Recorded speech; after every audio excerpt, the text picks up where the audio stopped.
Welcome to Opening Soon, a podcast where we interview retail founders about how they started and run their brick and mortar businesses.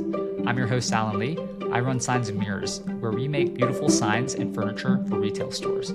I also help run PhotoLab, a self-portrait studio with locations in New York City and Houston.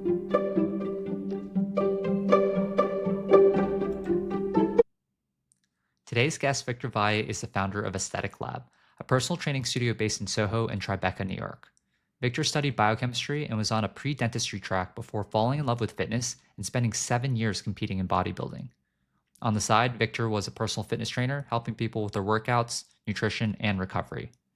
However, when the pandemic hit, Victor realized that this was his chance to finally start his fitness studio that he had always dreamed about. He turned his one-bedroom apartment into a one-on-one studio, booking out 6 a.m. to 9 p.m. daily, and also ran Zoom classes for corporate teams. He used that traction and savings to bootstrap and open his first SoHo space for $250,000, and then later his larger TriBeCa location for $500,000, all self-funded. Today, he leads a growing team of 9 trainers and has many exciting plans on the roadmap. In this episode, we dive into how Victor validated demand before signing a lease, worked 16-hour days, and the hiring and delegation lessons that help him go from working in the business to on the business. This is a great episode for anyone interested in looking to open a brick and mortar fitness space and how to do it on your own terms. Victor, thanks so much for joining the Opening Soon podcast. Thank you for having me. Awesome. Well, I'm really excited to dive into Aesthetic Lab and what you've built there. But before we jump in, could you give the audience a quick overview of your background? Sure. So my background, I'm originally from Ecuador. I'm half Latino, Ecuadorian, and half Chinese. I grew up in Ecuador, and then I moved to New York City for go to college. So I graduated at Hunter College as a biochemist. I was pursuing to become a dentist, so I went to the medical program, Yeah. And then life make a 180 turn, and then I fall in love with bodybuilding. The physical activity was my real passion.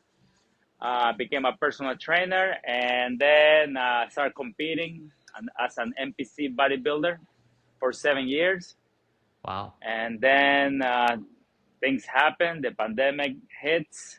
Then I was like, all right, I think it's time to move chapters all over again. And then I pursued my own business, and here we are, having a great time. Wow, that's exciting. How was your time in bodybuilding? Fantastic. That was really mentally and physically challenging, but at the same time, give me the strength to continue to pursue what I do right now. So competing, obviously, among other bodybuilders, mass monsters, people who are bigger than you, maybe genetically better than you. So that push you to push boundaries. So like I knew I couldn't be able to go get super big. So I decided to go more for the look, the aesthetics, the definition, the cut. And obviously, in order to do that, you have to push your diet, train harder, sleep, stay away from the obvious. Yeah. Quit drinking, quit, bad influences, and just basically do, fall in love with what you do. Yeah. So, that's the dedication. Yeah, I'm curious for bodybuilding. Did you have a trainer or multiple trainers to guide you throughout that journey? So that's the interesting part. I wish if I go back, I wish I can rely on people with vast experience in bodybuilding. Actually, I was doing everything on my own. Oh, wow. I just watching YouTube videos, checking bodybuilders from the past, from 10, 20, even 30 years from the past, and just watching what they were doing. They're checking their diets, whatever they record, and basically trying to do it on my own. And then I discovered, obviously, during the training, the process, like, this doesn't work for me. I'd rather do this better. And then, obviously, over time, Mm-hmm. You see what works better for you, because everybody has a different body type, something that I wasn't aware of. I decided to just basically copy and paste what others were doing, and without realizing that wasn't affecting me in a good way. Yeah. So those things you discover over time. Yeah. So obviously, if I was doing this all over again, then I have to obviously do it much better and rely on proper coaching instead of just guesswork in the beginning. You Yeah. know, Yeah. in the beginning was just the passion and the driven to do something different, change. Your lifestyle, and just learning during the process. Um, if I was getting a better, more professional advice, probably I will be still competing. You Mm, know, I yeah. see. And what was the toughest part about bodybuilding for you? Was it the discipline of doing everything the same over an extended period of time, or was there something else? The hardest part was basically timing. Being in New York City, the dedication, the expenses. It's an extremely expensive career. Huh. Sport. It's really expensive because basically you required to eat a huge amount of food, sleep, and basically train, and that's about it. So the more that you rest, the better for you. But you have to pay the bills, so you have Yeah. to continue to move around and continue to burn calories working. So that's extremely hard Yeah. because and then you have to go home and cook your meals. Prepping for the week, sleeping. You have to require to sleep optimum 8 to 9 hours per night. Wow. So like it's a hard one. Okay. So How much would you eat per day? it depends. During bulking season, we call it when you actually want to retain as much uh, muscle as possible. It depends on your body type, but in my type was up to 4,000 to 5,000 calories a day, Wow. every day. So, and you do that for like 6 months, and then you have to sleep as much as you can because the following day it requires to pick up big numbers, like your compound movements, for example, which I really love. But you have to, pick up 300, 400, 500 pounds in order to maximize your body, your strength, and retain muscle. Yeah. So it's a process that takes time, you Okay. know. Okay. So and then in contrast, after the 6 months, you do the cutting season. Getting ready for a competition. That's the time when you actually start burning fat and retain lean muscle. And then that's another different type of diet, different type of training, but you have to keep sleeping as much as you can. Then you need to incorporate cardio, I to see. get a better cardiovascularity. So, and then your diet, your supplementation, everything change. Yeah. So it's a beautiful journey. Don't make me wrong, but it's not for everybody. Yeah, I, even when I was in college, my friends and I would try to bulk a bit and try to cut a bit, and even yeah. just being disciplined about drinking the protein or getting the macros in was quite That's tough for that's me. the easiest part. That yeah, well, it Yeah, was that then was even tough for me, but yeah, I could only imagine how hard it yeah, was for you. So yeah, really cool. exactly. So Yeah, imagine that times 100. yeah, that's crazy. So tell me about the transition, during COVID when you realized, hey, maybe bodybuilding is something I want to leave behind, and now I want to start my own business. Tell me about that journey. That's a great question. So I realized that competing, obviously, I love the training, I love the program, the diet. I love to be traveling and be on stage and present my hard work to judges and the people who love bodybuilding. But obviously, like I said, I was an average type of athlete. I was always top five. I won maybe two competitions, and then the rest was third place, fifth place, Hmm. back to fourth place, back to third place. And I was always like that, never the top. never number one in, in all those competitions. Like I said, I won maybe two, but the other ones, it was like, the top five, which really frustrating. Yeah. And I knew that because I wasn't obviously the type of athlete that was getting into the overall diet and supplementations require, enhancements. So I don't want to Ah, say that I'm against enhancements, but I really love my body and I want to love to live longer. So obviously, reading articles, seeing friends who used to, train and rely on enhancements, they have a better result, obviously. But because my background in school and, I knew the lifespan of an individual who overused those things, mm. your lifespan short by 15 to 20 years. 15 to So that's, 20 years. yeah, so that's, it really scares. It really Wow. scared me. So like, obviously you have to be committed and, understand what you're getting into. So yeah, for me, like, all right, I love this. I would love to look like that, but it's against my principle. Let's put it that way, you know. So I was trying my best to be at the best physique, competition mode, competition, rank, but I couldn't put the last notch Sure. to be at that category, Even though I really wanted, I was like always pushing back, like it wasn't the right thing for me, So Yeah. judges, they always give me the advice, like you have to do it. You really want to continue and look at the best. And I don't know, my dream was to be not to win a Mr. Olympia, but it was just to be there and just be part of that, even though I was on the last place, but to be on that stage with, you know, it's like the bodybuilder's dream, right? Yeah.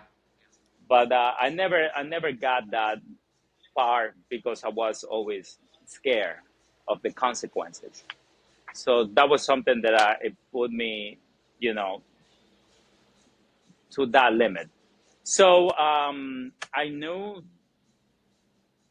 as I was getting older and, getting tired to be at the same place and the diets and everything, I was like, all right, the chapter in my life you have to, from all the stuff that I learned during competition and diet and training constantly, I knew I have to move on and start my own business, right?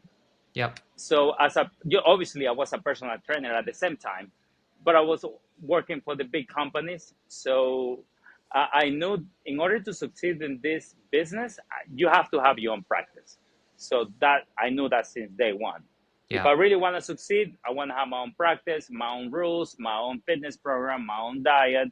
Plus, I have the background and the knowledge to do that, in terms of like dying and, nutritional advice, the experience as a personal trainer and program accordingly. I already had that. But Yeah. I never had the opportunity to have my own physical space and just do it on your own, right? Yeah. So the pandemic was the right hit for me. For some people, it was a disaster. For other people was a bless. So Yeah. for me, I took the pandemic as an opportunity to do something you always dream and never, let it go. Yeah. And when you say you were doing personal training, was this while you were doing the bodybuilding, or was this after bodybuilding you started doing personal training at some of the bigger No, gyms? during competition, I was always working for big chain Ah, gyms. okay. Yes, And then you realize, hey, if I actually want to make it in the space, I need to do it on my own. I need to get my own space. I need to start it from scratch. yes. Tell me how you go from, you know, the big companies, which provides a sense of security, to then taking on a 5 year, 10 year commercial lease, renovating a space, all that jazz. I know the All that, pandemic. all that fun stuff. Yeah, I know the pandemic was the catalyst, but that's still a big Yes. leap. Oh, Tell me about that absolutely. journey. Yeah, But the first thing was, you're right. For people out there who listen to this conversation, I just want to let them know that if you already have a dream and you really want to pursue it, you have to do it no matter what people think. or the consequences, because it's only one shot. You got to give it a try, right? So during the pandemic, like I said, before the pandemic, I always was thinking and writing in my diary, all right, this is what I'm going to do. If I want to open a gym, I need to have a retail space, and maybe in the basement, maybe the ground floor, blah, blah, blah, location, demographic, prices, the rent, dealing with the landlord, stuff like that. I always was thinking like, all right, let me get into this, let me study it, let me check my budget, and let me see if I can be able to do this or not. Do I need to get a loan? Things like that. Yeah. But during the pandemic, I realized here in New York City, the rent dropped up to 50%, especially commercial space. Also, the security to having your own job, like working for a gym, and they give you, your salary and whatever. Obviously, it was okay salary. I was, yeah, you make your living and everything, but I wasn't content because I always dream more, Yeah. bigger, Yeah. right? So I knew I have to leave, but obviously just care like, oh, this is my solid income, and now I'm gonna jump into something. You don't have a salary, especially when you're a business owner. You don't have a salary. You Yeah. just pay your bills and stuff like that. Oh, So I know. you get scared of that. But the pandemic for me was the opportunity to grab it and let's see what happens. So here in New York City, mandatory, everything was shut down, including gyms, restaurants, everything was shut down. And they were expecting to people don't do anything, be in their apartments, and just wait for the news to see like, oh, now you can go and have a cup of coffee, but wear your mask. It was horrible. Yeah. So I was basically confined to my apartment for like, I guess, a year and a half or so. But I was, the first, when everything shuts down, I took it as an opportunity to sleep. The first 2 weeks, I took it as a vacation. I remember I bought a PlayStation 4, and I was like, all right, I'm gonna buy this. I'm gonna get a video game. I'm gonna have the much fun as I can, because I know this is gonna be temporarily, and then have to get back to work and compete again, right? So 2 weeks turning into a month, and then I got bored of the game. I would start eating, bad, really, really bad for like a month, and I was like, okay, what I'm doing here? I'm bored. I need to train. I feel horrible being in my apartment right now too much. So I was like, you know what? Let's start looking for something to do. So I remember I started calling all my clients, probably from my roster in my old iPhone. I reached out to like probably 300 people Wow. over the course of years.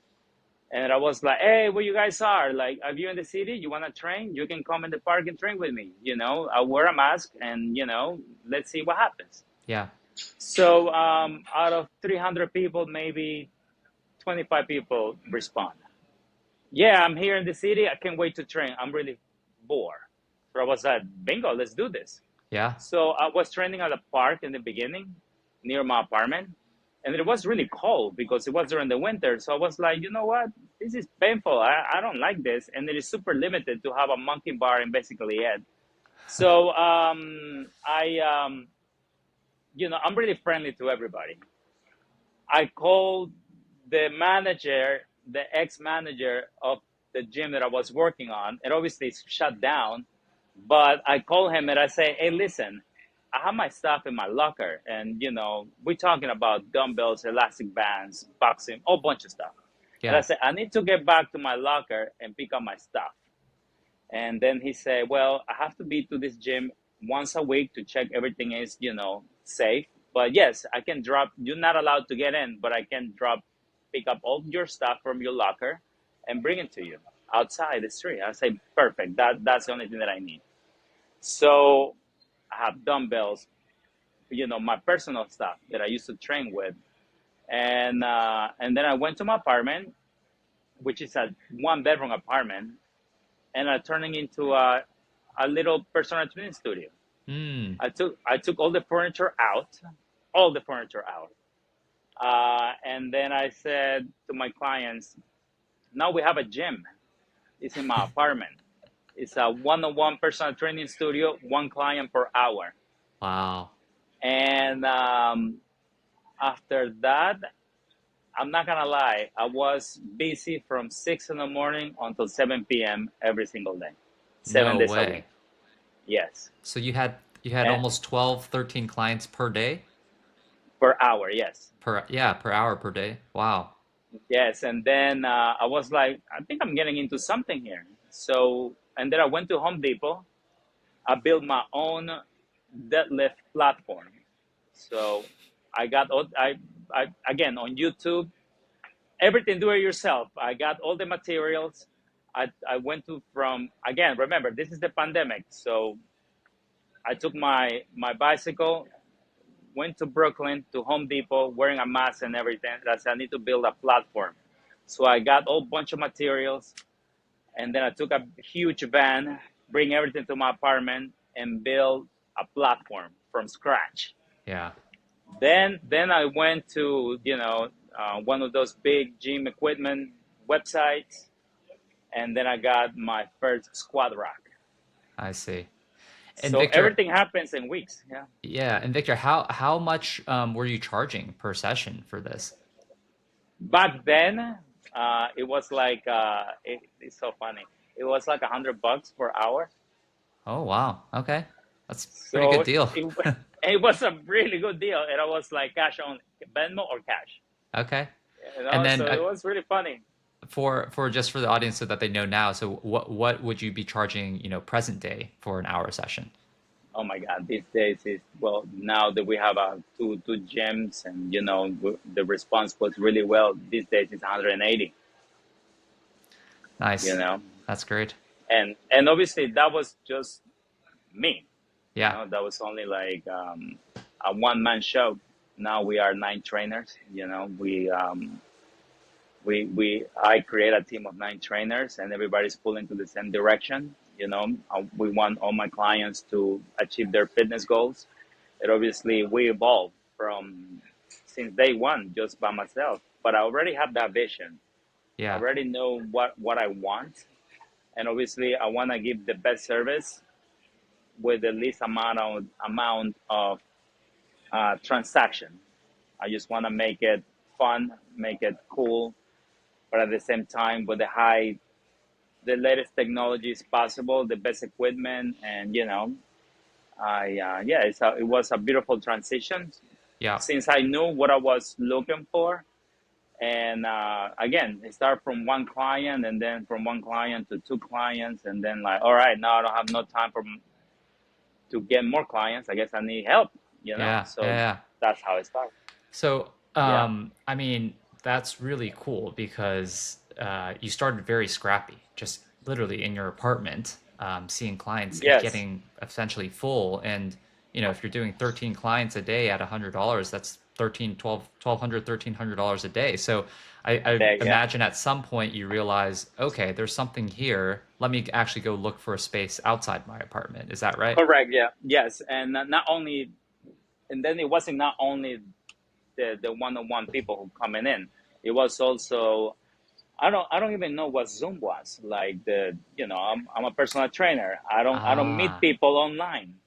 So I ah, remember this client came to me and she said, "You should train people on Zoom from California. I have a lot of girlfriends from California, and they would love to train with you." And I'm like, "Zoom? What the hell is that?" She started laughing. And she says, Zoom, everybody use Zoom, in the office. And I'm like, well, I don't have an office. I train people, so what the hell is that? So we downloaded together, and then she said, listen, we're going to train me and my girlfriends and everybody together. So she organized maybe like 30 girls from all over the world, but the majority was from LA. And I have all these girls. And like, all right, we train, we have fun. And then she said, okay, how much we own you? And I'm like, holy shit, I don't even know. I just have fun training you girls. This is fantastic. We can do this every day. And then she said, yeah, we have to do it every day, but give me a price. And I'm like, all right, we can discuss that. And like, yeah, we came out with an agreement, weekly payments from all the girls pull the money and then send me a big chunk by the end of the week.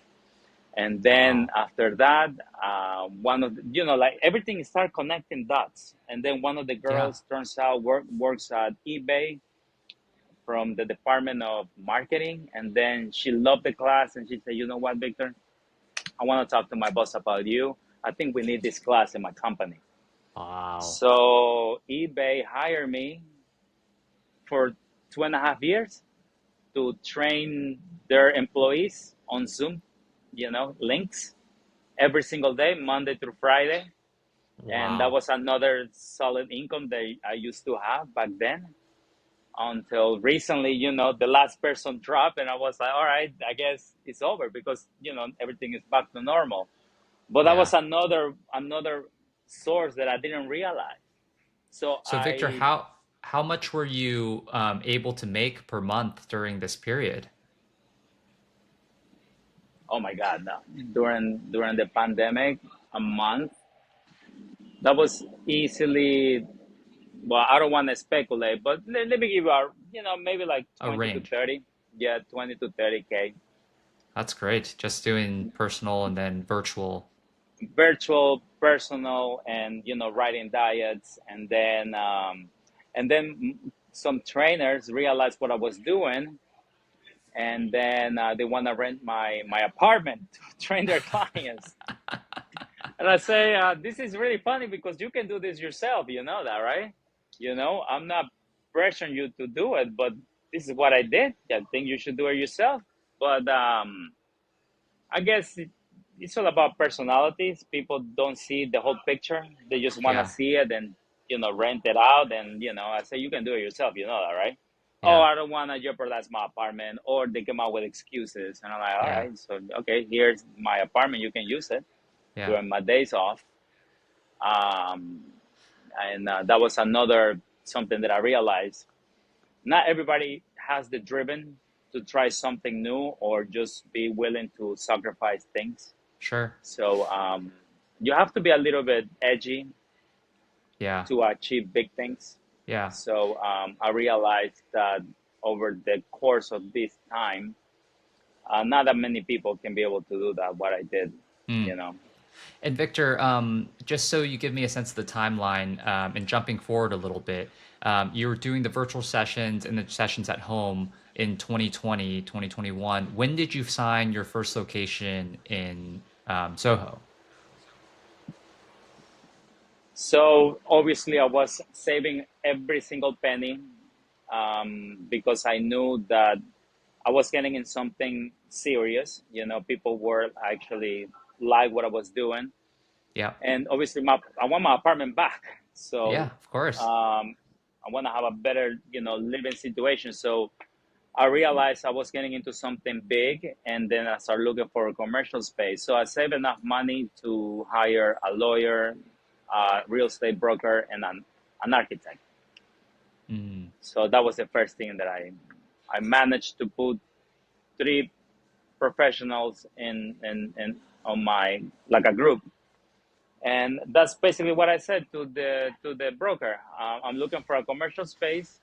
This is what I'm looking for. This is my space, my dream space. This is the location that I have in mind. Can you please work on something out? And obviously, we talk about budget and my background as a business, and I'm like, well, I don't have background business, so it's okay. You need to work this out. So, like, or maybe you need a co-signer. So you need to get a co-signer, a friend, maybe your relatives or family willing to, trust you and put their name on, the list of your commercial space. Which that was the hardest part because obviously I don't have a business background. So real estate landlords doesn't just take whatever random person with no Sure. business background. So they were like, "Who the fuck are you?" Right? Yeah. Yeah. So that was the hardest part, the first one. So I have to, I went to so many places, and everybody just basically closed the door in front of me because they didn't. I showed my bank statements or like what I do, but they were like, "No, we don't need you. That's okay." And they never reply me back until one day. I saw the space, this current space, and then basically the landlord doesn't even live here; lives in Florida. And I say to his broker, "Can I please just? I need a minute to talk to him. Yeah. I really want to share my experience and what I'm doing right now, and I just need an opportunity."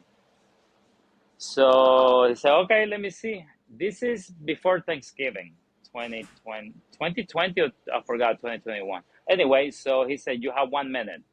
So I called him immediately and I explained. It came from the bottom of my heart. So I told him, "This is what I do. This is what I need. I will pay you rent. Just give me the contract, and you will never hear from me bad news about me. Yeah. This is what I do for a living. This is my clients. I just need the opportunity."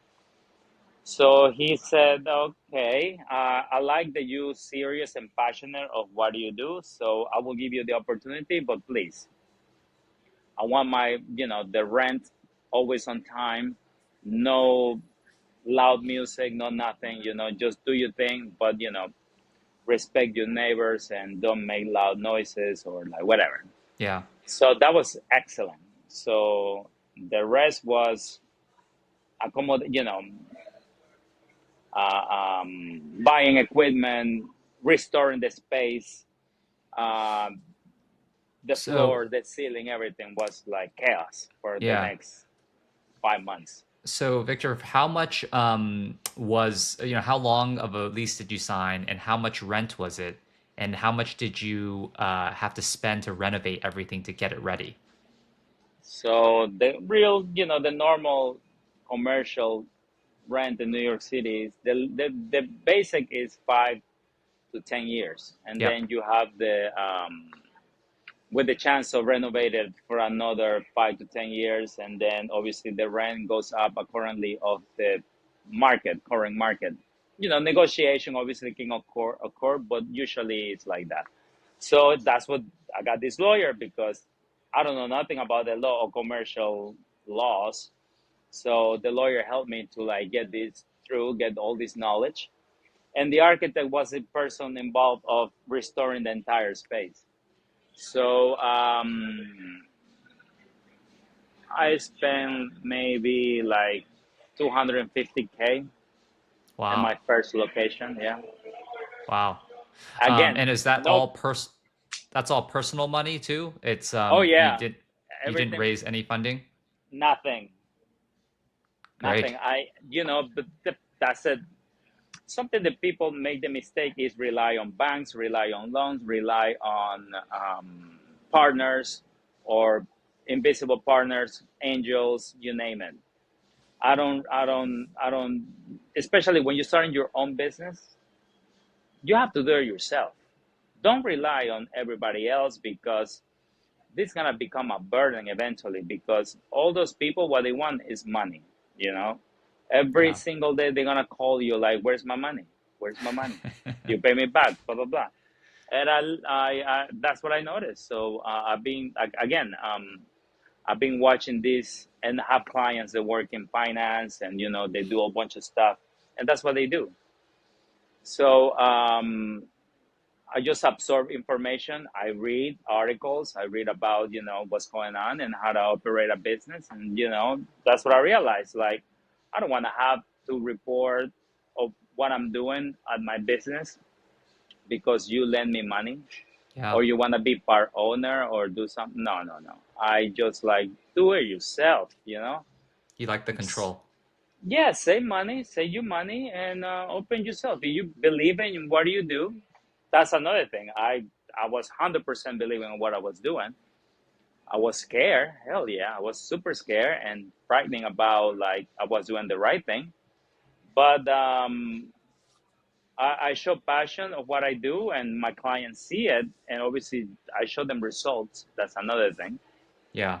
And then obviously everything becomes, by nature, it comes easily. Yeah. So yeah, I just put all my savings and put it on one shot, and then I got the space, renovate the space, got brand new equipment, and just basically without any inauguration or party or whatever. I just like call my clients like, the place is ready, come and train, instead of going to my apartment. Come over here, we have a Yeah. bigger space. I Well, remember you my had it first very, client who came. Yeah. yeah. I mean, you had the, oh, well, you've already proven out the model. I mean, people are even willing to come into your Yeah. apartment. They're definitely willing to come into a SoHo space. Yes. Um, so I that completely makes sense to me.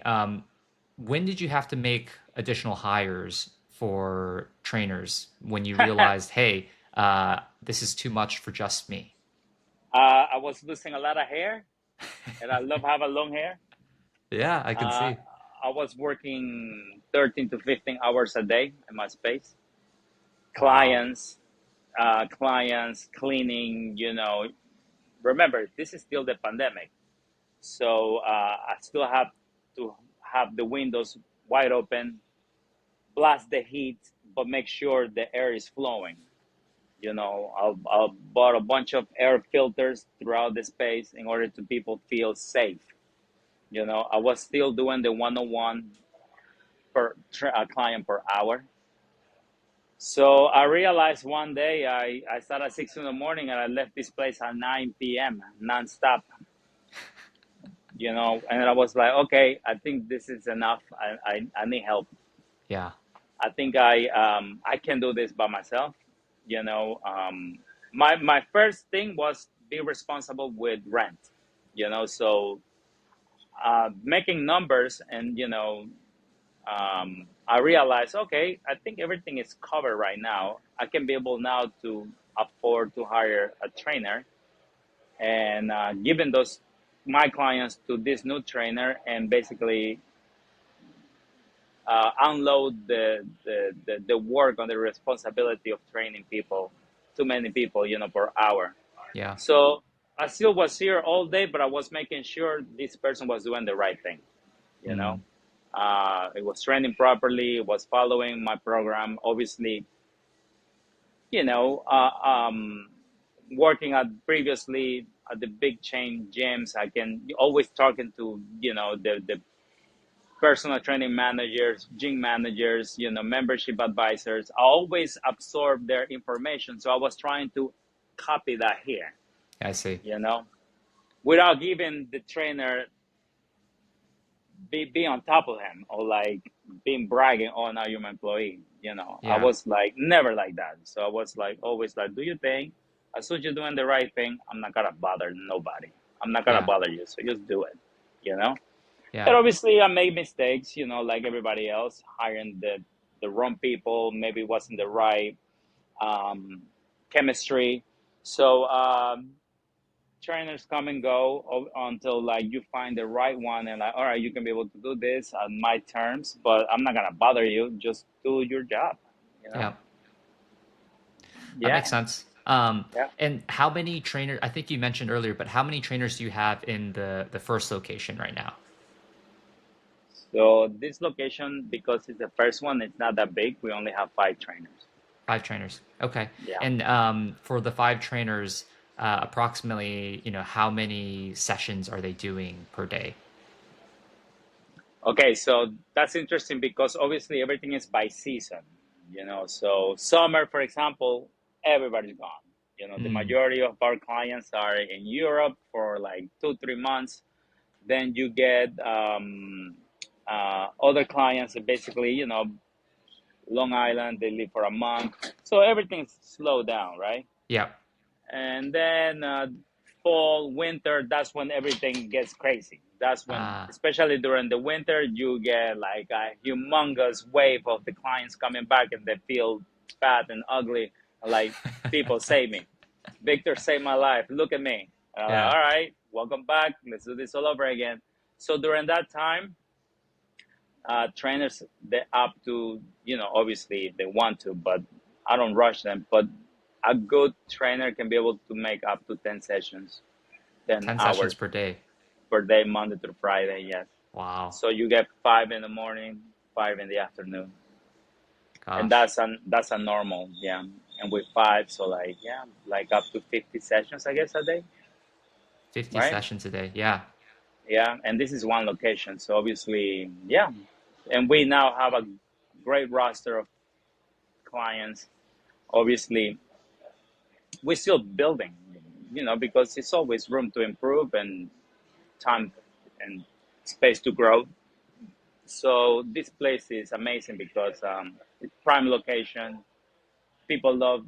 That's another thing that I was like. Another thing that I noticed was the basement gyms is the worst thing ever.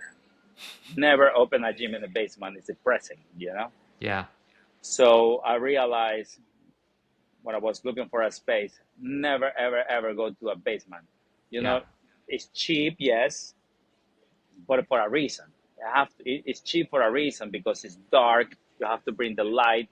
But what about when it's super nice outside, nice and bright, and like today, for example, and you want to train and work out? That's fantastic. But if you're Yeah. still in the basement, you're confined to this place, and like that's something that I realized. Like it have to be, the right space have to be main floor or second floor or the rooftop, but it have to be a ton of natural light. Yeah.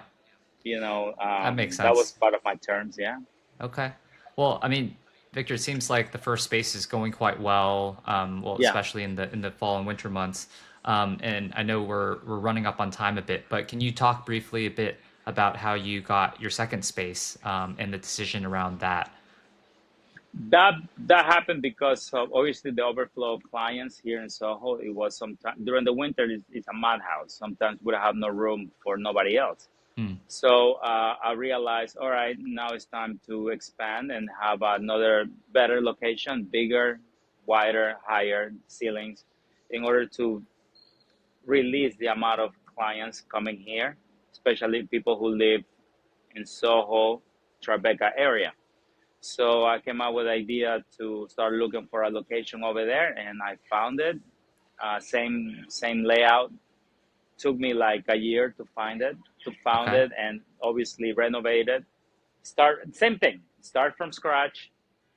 Get the same criteria and hire the right people to do it. Yeah. The broker, the architect, and the lawyer. So Yeah. same. That's what I did.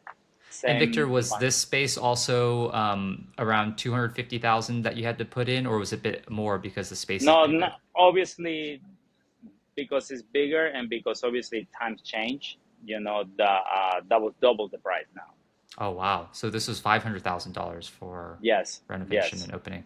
Okay. And and how many trainers can this new location fit? that one can hold eight, 8. Okay. eight, So but I have over there four. 4. Okay. Yeah, And when was this new one opened? 5 months ago. Okay. Yes, Exciting. and the same thing. Everything is brand new, same vision, same amenities. With the same passion, but obviously. Now I oversee things, like especially over there. I like now to see things from a different perspective because I really want to grow the business, but without losing the essence. So now the trainers that I hire have to be like passionate as I am, not necessarily have to have a ton of experience, but willing to learn from my mistakes and for what I believe is right. Yeah. I've been doing this for 12 years. So, like, obviously, I have a vast experience to say, you know what, I recommend you to do this instead of that. And this is the reason why. So, you can put your personal input, but you have to tell me. And obviously, if we agree, you're good to go. Yeah. Victor, Yeah, tell me a little bit about that transition from, working in the business, training clients to working on the business. that's a hard transition because I don't want to say I'm a perfectionist, but I want to be on top of everything. And that was a Yeah. mistake because I was spending time on, nonsense. So, by experience talking to other business owners, basically everybody was telling me the same thing. I think, they were saying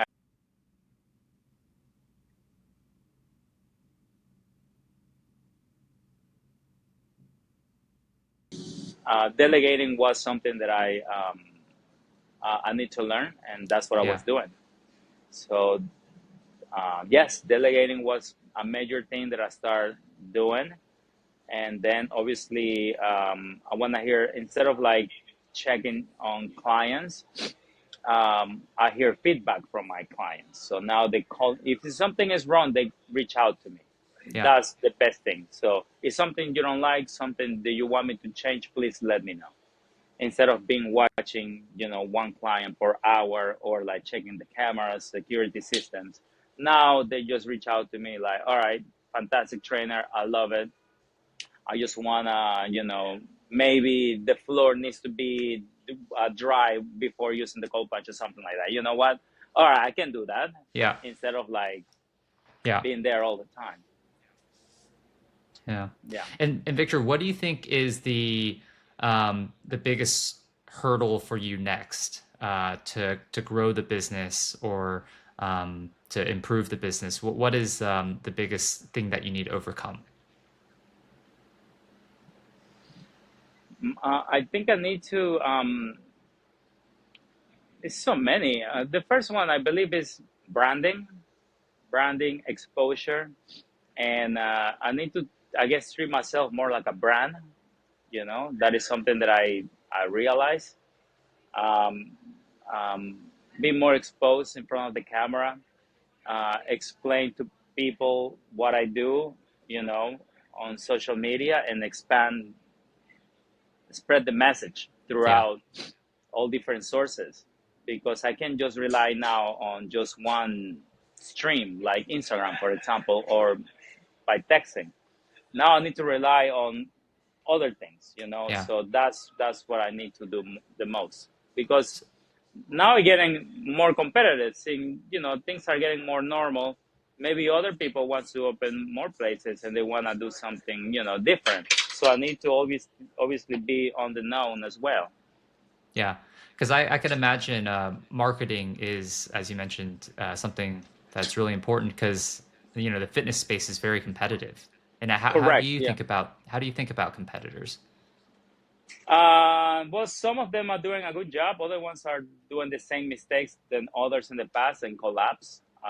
So I try not to think about that, because once you're doing the right thing, you don't have to look back or what others are doing. Yeah, But it's interesting to keep everything fresh, new, innovating, without losing your essence. yeah, So that is something that I trying to work on. You know? yeah.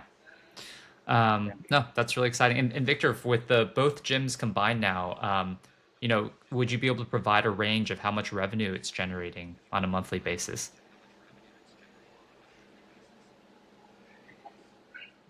Um, I don't know yet. I think it's like roughly. Well, again, depends upon the month, because again, fluctuate of the seasons: summer, fall, winter. Yeah, So the slowest one is maybe 100, 120. The other ones is yeah. double that. So it fluctuates. Nice. Wow. Um, Yeah. that's really impressive.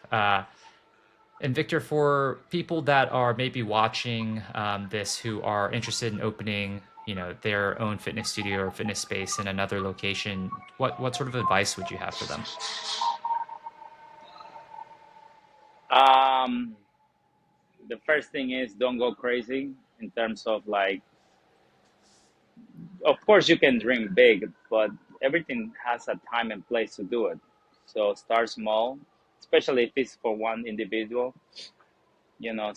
Start safe, because you need to be, you need to taste the waters. You need to make sure everything is the right, pace, the right amount. Do not go overhead and start overspending. Just gotta go. You gotta go slow. Like in my case, I start, without paying, for example, rent, because I was using my apartment in the beginning.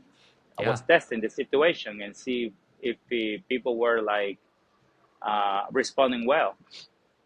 Then I got the commercial space. So for people out there who wants to start something new, you gotta start from the bottom. Start safe. Make sure you're doing a good product. Test it. retest it. And obviously, if you're getting good response, you're getting good revenue, okay, now you can be able to jump into a bigger picture. But don't go drastic from zero to, a rooftop, penthouse, whatever, gym, and SoHo. Or like, no, you're gonna go bankrupt really quick, Yeah. because I see that before. And people don't realize they're making the same mistakes. They just want to go big without even putting the effort, and like, all right, it's a big overhead. And then you rely on others like bank loans or investors, private equities, Yeah. that's already business suicidal. I don't recommend that. Yeah. I think that's really Yeah. sound advice because I think the way entrepreneurship is sensationalized in social media is quit your job, put all your savings in, go big or go home. But there's so many different ways to test concepts and prove them out before you do sign a 10-year commercial lease or you do spend 200,000 or 500,000 on a space. So I think that's really important. Yeah, it's a commitment. So again, I think it's the safest way to do it, especially if it's, again, for entrepreneurs, for one individual to start his own business. It's better that way. Yeah. You know. And Victor, final question for me is, looking back on your journey over the last 4 or 5 years, opening your own Yes. studio and even maybe longer, having done personal training even before then, is there anything you would Yeah. have changed knowing what you know now? That's another great question. Yeah, I guess in the beginning I was desperate for help, and I was talking to many trainers to be part of what I believe, and everybody say no, which I was lucky, you know. So just, yeah, believe in yourself. So I guess next time if I try to do something else, just believe in my idea and my product, and just continue to do it on your own without trying to rely on others. The other part was hiring the right candidate for trainers. In the beginning, I make that mistake to hiring whatever who just knock on the door and like, oh, I'm a trainer, and like, all right, come in, Yeah. because I have no time. I just was hiring people without, you know, checking their backgrounds. Like, are you a good trainer or a bad? Nothing. I just was desperate to looking for people to work for me. Yeah. So that was a mistake. I need to just take the time, make the time to, an interview, and, because that leads you to other problems, So that's something that I realized, like, oh, why did I hire this person when it's so bad? Now I need to fire him. And, it was, yeah, I did that a couple of times. It was really bad, Yeah. Now everything is perfect, but obviously it took me some time to polish my mistakes, and, build a good trainer base.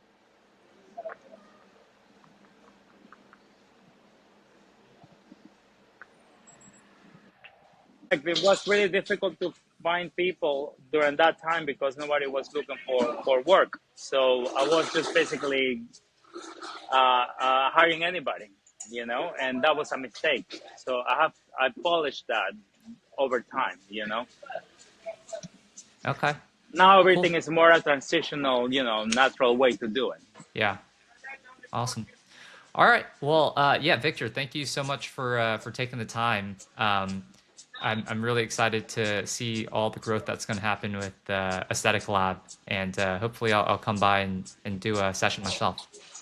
Thank you for having me, and definitely you can stop by anytime. All right. All right. Cheers. Thanks for listening. If you like this episode, feel free to visit openingsoonpodcast.com for all of our episodes online. If you run a retail store and need updated furniture or signage, please feel free to visit www.signsandmirrors.com. Lastly, if you have any feedback or like to be a guest on the show, email me at alan, ALAN, @signsandmirrors.com. I promise I'll respond. Thanks for listening.